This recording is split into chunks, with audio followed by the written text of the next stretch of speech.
based on this thing that made the nationwide news: does fish oil increase one's risk of getting prostate cancer?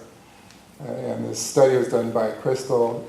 So there was a 71% increased risk of prostate cancer with high intake of omega-3 fatty acids. He suggests it might be due to oxidation of the fish oil. Another possibility would be contamination of the fish with pesticides, because they actually did a study where they gave animals contaminated salmon and they all developed diabetic conditions and things, and when they had a non-contaminated fish oil, there was just an improvement in health. What about the study? Well, first of all, he didn't adjust for any known risk factors, including ethnicity, PSA level, age, body mass index. There was merely an association in the study. Previous epidemiologic studies demonstrate no correlation between omega-3 intake and prostate cancer. As a matter of fact, the opposite. There's a number of studies that show that the fish oils actually reduce the risk of prostate cancer. They used plasma levels in this study, which is a poor indicator of long-term intake.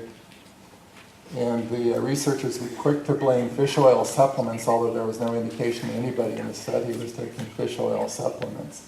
Bransky himself said it's important to note that these results do not address the question of whether omega-3s play a detrimental role in prostate cancer prognosis. So that's from the lead author himself. This is kind of one of those situations of what I call the dog bites the man.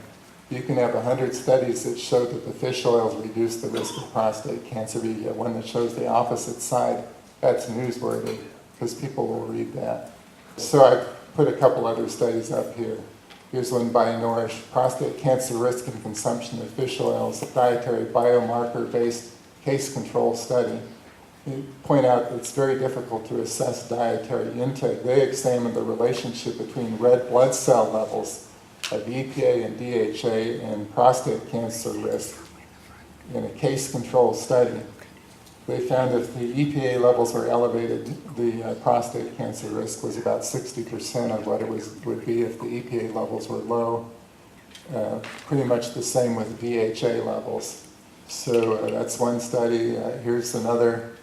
They looked at 6,272 Swedish men. The men who ate no fish had a 2 to 3-fold higher frequency of developing prostate cancer compared to those who had a low fish intake. Another study by Harvard, they looked at 47,000 men for 12 years, doing a dietary intake analysis every 4 years. They found each 500 milligram of omega-3 fatty acids the men got from eating fish was associated with a 24% decreased risk of metastatic cancer. That's that.